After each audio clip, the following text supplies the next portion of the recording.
Howdy, and welcome to the Feed Bandit podcast, where we talk all things hunting and introduce you to the most innovative hunting gear and services.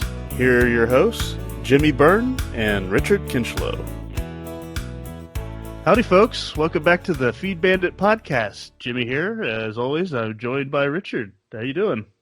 Good evening, good morning, good afternoon, everybody.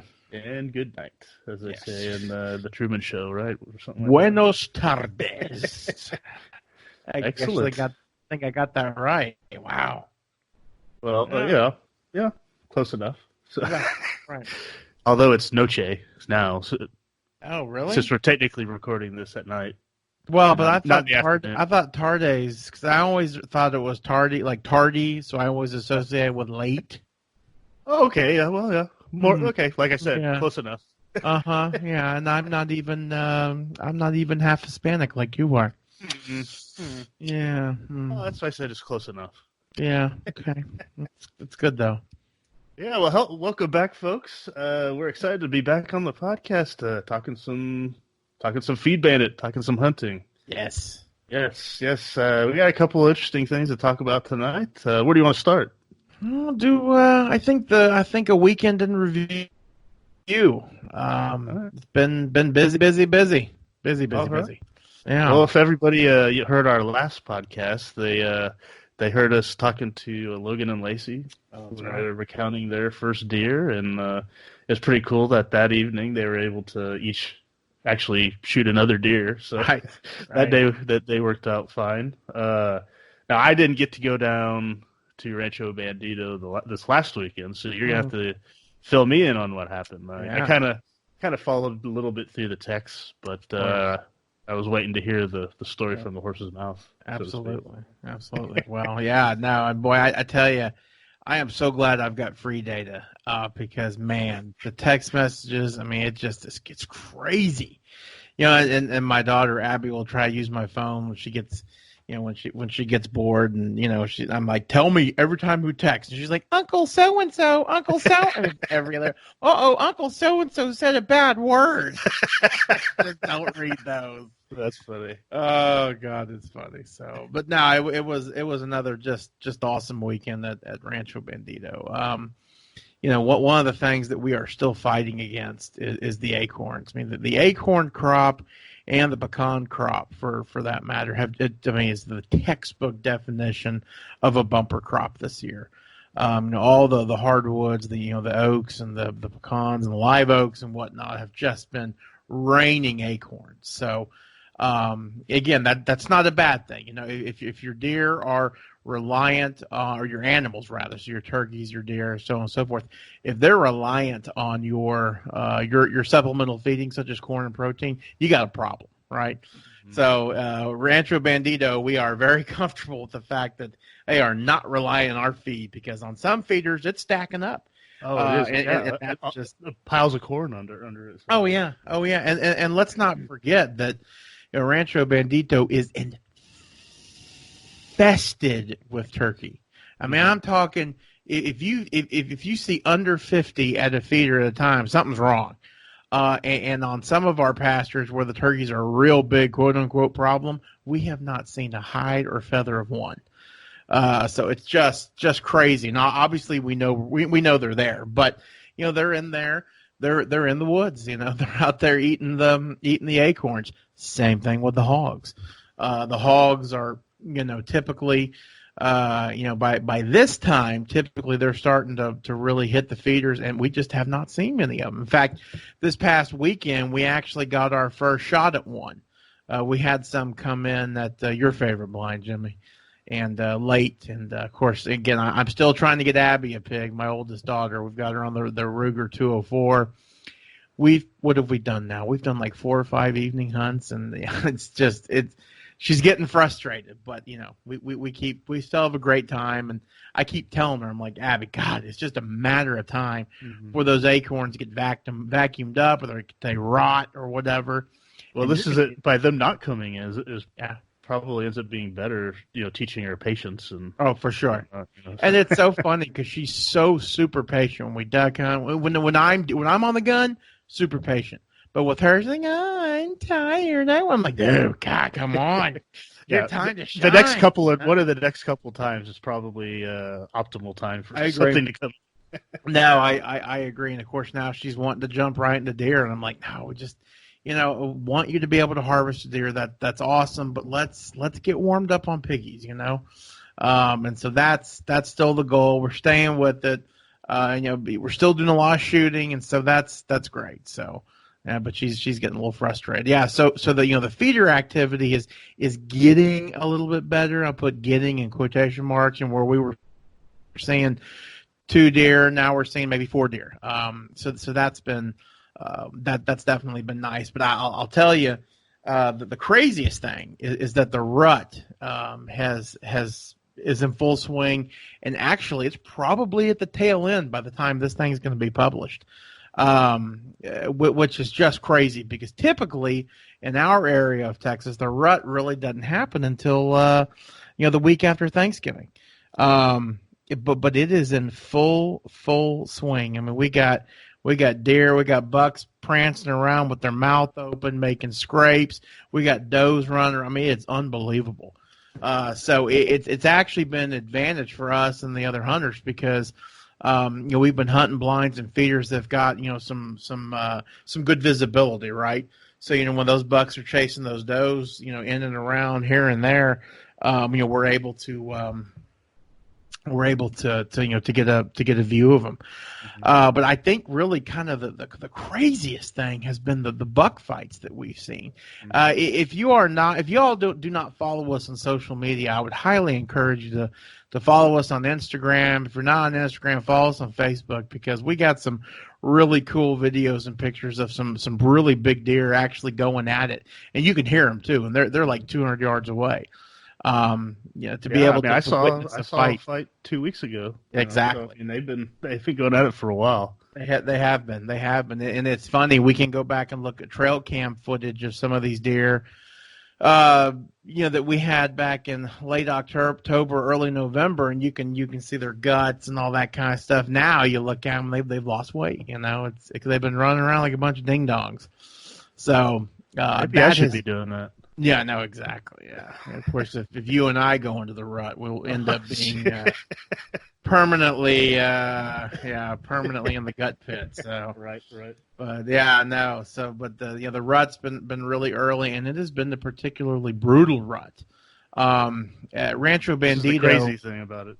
Yeah, no, this is nuts. People. Deer are not very ethical. If two fellas get into a fight, they'll beat snot of each other and like, okay, man, let's have a beer. Not with deer. Unless it was back in the day with the, back in the dueling days. Oh, sure, right, yeah. That was the more civilized. Yeah. But some of these fights are really, really serious. In fact, we've lost 2 bucks, two fighting already, and it's really kind of interesting. The first buck that we lost, I guess it was the week before last, our ranch hand called to me and he said, I got bad news. I'm thinking, oh God, what is this going to be, and he said, we got a dead deer. I'm like, oh boy. And of course he's not going to report seeing a dead doe, or he may report seeing a dead doe, but definitely later. He's not going to call me at 6:30 in the morning. Right. But so we did, and sure enough, and Jimmy will post a picture of this deer. I mean, he's gorgeous, easily a 150, big old 10-point, and he died relatively close to our front gate. And he was kind of in an area that suggested potentially he could have been poached. So, I get this news on a Thursday. I'm sitting in my office really not wanting to be there. Now, the more I think about that, I really, really don't want to be there. And I'm pretty much fuming, thinking of I'm like a CSI, trying to think of how did some dumb meth head driving down how did they get a bullet? And that's a hell of a shot. I'd be mad at the guy or buy him a beer, Hey, hold on 1 second. Hey, folks. Do you want to level up your hunting game and gear? If so, join the hunt to get killer hunting tips and tricks that'll help you out in the field. Text the word bandit to 345-345 right now And when you do, you'll even get access to some exclusive deals on the hunting gear and services we discuss right here on this podcast. Again, text the word bandit to 345-345 right now and join the hunt. And so of course we end up calling the game warden. Game warden comes out, and here's a little interesting thing for you. The game warden brought a handheld metal detector. And of course, I didn't even think about that. But you got to think about how many times have you recovered a bullet from your deer? Right. I mean, it's maybe 1 in 10, something like that, 1 in 8. And so he did a kind of an autopsy on this buck and ran the metal detector over him and did not see no metal. Okay. Well, then he kind of rolled him over and put gloves on, rolled him over. And he really smelled bad. I mean, and he had only been dead for he hadn't even been dead for 24 hours. They guesstimated. His eyes were still in him, so the buzzards hadn't even gotten to him. So he was pretty fresh, and he really wasn't rigored either, rigor mortis. So the warden, moved him over and started really kind of feeling him out. And he goes, "Okay, we'll feel this." I'm sure you'd be gagging at this point. Oh yeah. And of course, if I had my coffee in me, I'd gag. I'm like, "Excuse me, I just crapped my pants." And so the warden's like, "We'll feel here," And so my father and our ranch hand felt it, and sure enough, front shoulder completely broken. Mm-hmm. Then you stuck your fingers in there, and sure enough, he's got puncture wounds right over his vitals. And so I say puncture, plural, wounds. Mm-hmm. So this deer was killed fighting. And the reason why he smelled so bad, I think, is because they had popped his gut. And it was, everybody knows what the old gut shots smell like. So it was kind of pouring through. So, man, it just was a real kind of shock to us that, a dude this caliber lost the, fight. Of course, we were joking, after we got done mourning, God, I'd like to see the guy who did that to him, Right. So fast forward to this past weekend, and sure enough, my buddies are out just messing around, enjoying the day, and they find another one. Now this one ends up being about a 3.5-year-old 8-point. Nothing, nothing too special about, but it's a deer nonetheless. So, again, he looked pretty nice. Yeah. And finding 2 deer, God, it's just crazy. So, anyways, they're hopefully coming to the end. So they can start beating each other up. My dad's worried about some of the big deer that we know of, and I'm like, what are you going to get a whole hospice for? I mean, there's nothing we can do. You can't have education. There's no flyers or pamphlets or after school programs we can send them to. Boys will be boys, and they're just going to beat the crap out of each other to get after the does. So, but all that being said, we have seen a lot of the big deer. Driving around just totally crazed, and that's that they typically don't do that. They don't get big by being stupid. So, it's funny how these deer just let the ladies get to them. So, yeah, it's what is the last time you found that many dead, like from fighting? Never? Right. Never. I mean, never. Jeez. Never. That is what's just so crazy about this. But I got to guess that we lose a handful every year. Yeah, you just don't find them. We just don't find them. Which is entirely. I mean, it's totally understandable. Yeah. Just you can't cover all the land all the time. Of course, so, Oh yeah. Well, and I'd be surprised how many we lose post rut, either from just being run down, the damn pasture poodles getting to them, or just becoming, susceptible to old age. We've got a couple of bucks that I think are post-mature that, they're definitely vulnerable to this type of thing. So, Mother Nature, man, is cruel. But anyways, again, follow us on Facebook and Instagram and check in, because we got some pretty cool pictures of some of these critters. So, it's at Facebook, at Feed Bandit is our handle on both those websites. And if any of the deer out there are listening, any of the bucks listening out there, stay out of that pasture. Yes, definitely. Please. That pasture. You're going to get killed. Yeah. Much safer pastures. Yeah. Oh, yeah. No doubt. So, but no, we ended up taking some good deer. We took some really nice does this weekend, which was good. Nothing extraordinarily old, but nothing extraordinarily young, which is good. I hate to see a deer that you can lift out of the truck with one hand. That's an indication of poor judgment. Nothing with we haven't buttons on had their that. heads. Yeah. It's like when the hooves are still spongy, you got a problem. So none of that. Definitely took some nice coal bucks. Really, but we've been hammering the 6 points, which are actually one of my favorite deer. My father, I'll have to take a picture when I'm down there, killed one of the biggest 6 points I've ever seen in my life. He ended up being 3.5. So he's a mega turd, but he actually was so big that unfortunately I got down there and after he had already harvested them, and he unfortunately did not. I would have considered him at least skull mounting him. He's beautiful. So yeah, totally. I think you saw him. Yeah. I would have. Yeah. So Yeah, but that's not saying much. But well, yeah. I mean, no, it's funny. You mentioned not finding any super young deer. You had a couple of fellow hunters down there that have been guilty of that in the past. I think yes. So. Yes. I couldn't resist pointing that out. I won't name names, but no. Some funny stories came out of that, even though it was, Yeah. Oh yeah. You just you gotta pay attention. Compare. It was kind of funny. We're with one of our buddies who I taught to hunt, and he's now kind of on a quote unquote kind of corporate lease thing. And one of his buddies who was a bird hunter, never really deer hunted much, and it was funny to listen to our buddy kind of teach him about what you look for in does and all that kind of stuff. I was kind of like, oh, I love you, son. I'm so proud of you.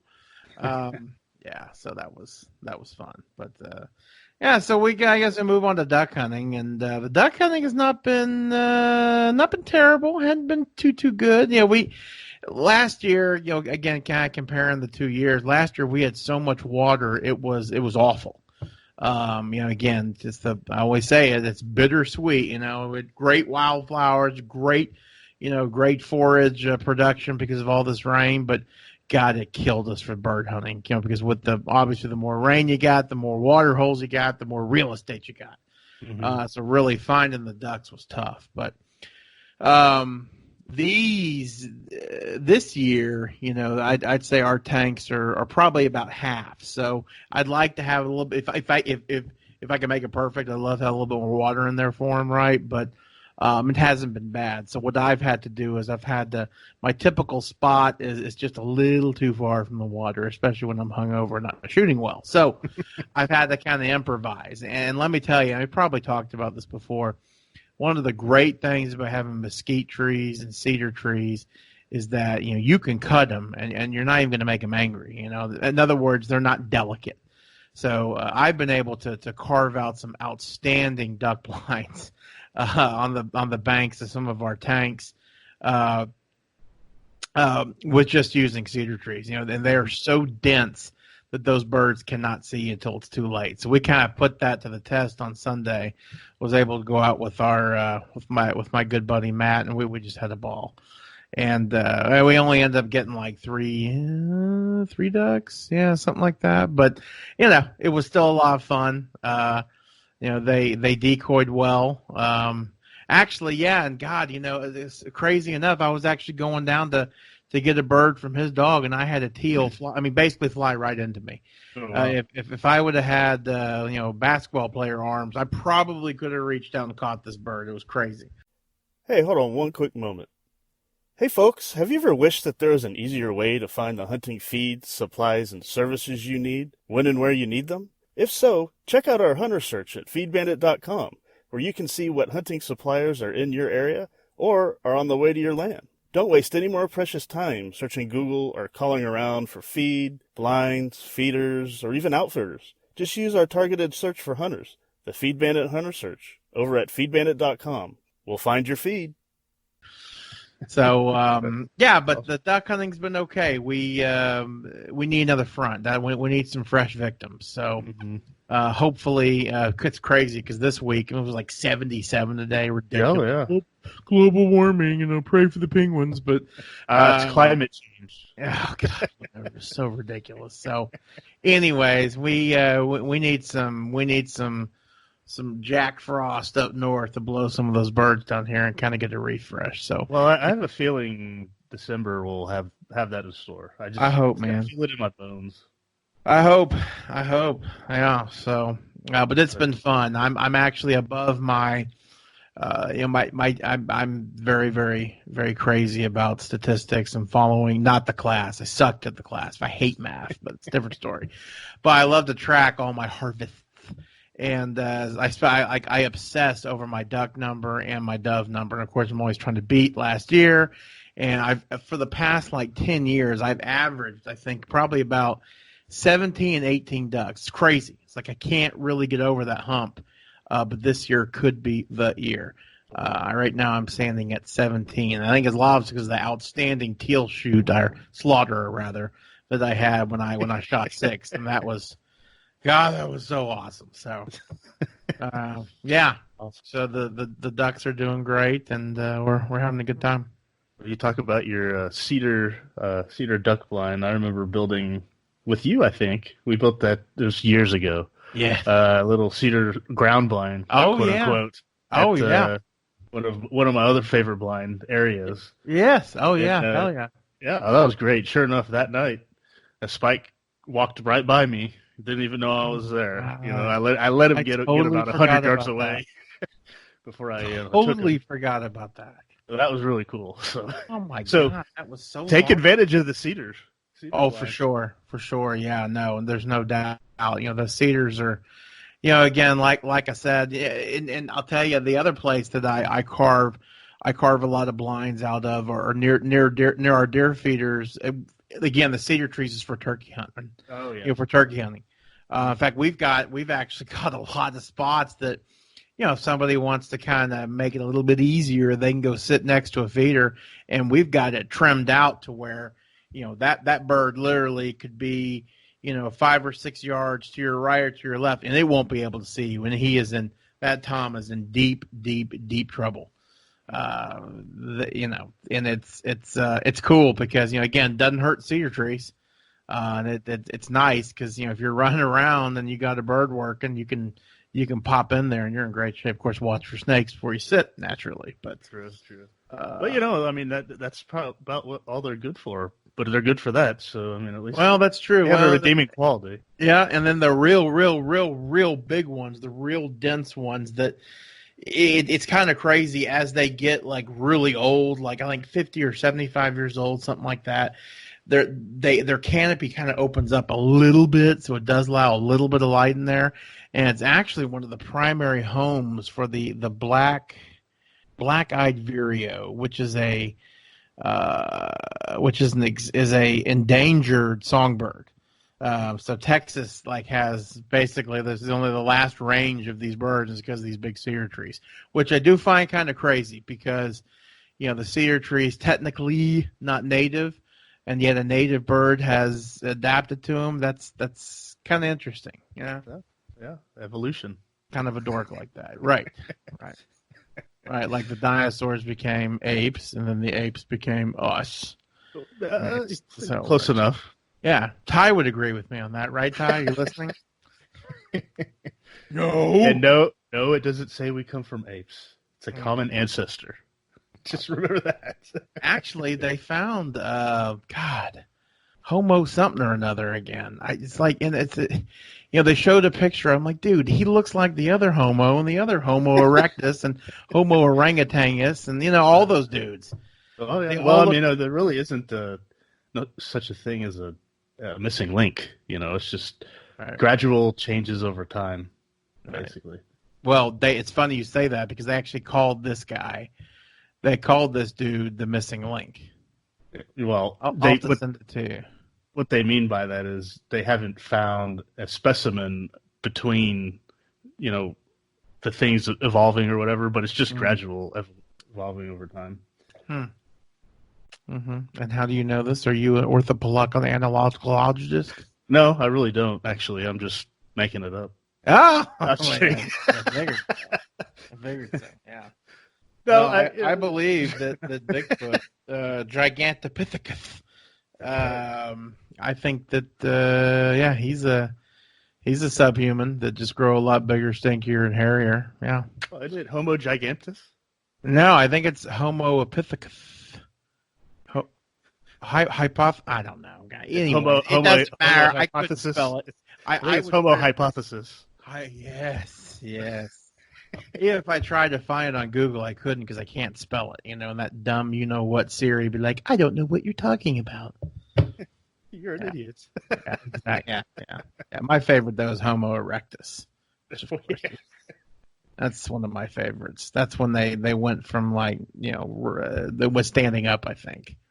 Hence the erectus, which I can see a bunch of nerdy scientists be like, Oh, of course. I mean, I would. I am. Mm-hmm. Oh boy. Yeah. All right. Well, hey, that might be a good place to stop this one. Give everybody a good little lesson in evolution. Yes. Ty, if you're out there, please email us. Let us know if you agree or not. Actually, why is text it? Might lose some followers. Let me give you a lesson now. Yeah, that's funny. So we got Thanksgiving coming up, and typically do some solo hunting. It's kind of crazy because I wake up, I'm like, guys, where is everybody? So yeah, it's kind of weird. I want to do what I want to do. It's really bizarre. Oh my god! And before I had kids, are you kidding me? I mean, I'd forget how to speak the English language. I mean, for like 2 days, I just go around and grunt and moan and all kinds of stuff. I bet. I, however, will be on the beautiful Guadalupe River in Braunfels. So that's nice, dude. You need to bring some fishing tackle. Well, Laura and I were just talking about that actually. Really? I'm glad you did. Is there a bait shop near his house? Oh, I'm sure. Okay. I mean, there's a ton of people fishing. Go get you some night crawlers. Yeah. We can talk offline, but dude, get you a bait bucket with some dry cat food, son, and then get you some night crawlers and some little tackle. You'll be in good shape. Yeah. Be fun. Well, we shall see. Yeah. It always depends on how much beer I drink, though. Just it's true. And everything, though. So that's true. Yeah. Weather should be nice, apparently. All right. Well, everybody, have a good one, and we will talk to you on the next Feed Bandit podcast. Stay tuned. Take care. Thanks for listening to the Feed Bandit podcast. Just a reminder to text the word bandit to 345-345. And when you do, you'll join our email list where we'll send killer deals on innovative hunting products and services, along with entertaining tips and tricks straight to your inbox. You don't want to miss out, so again, text the word bandit to 345-345, and we look forward to seeing you on the hunt. Until next time, have a good one, and remember to support your local feed store.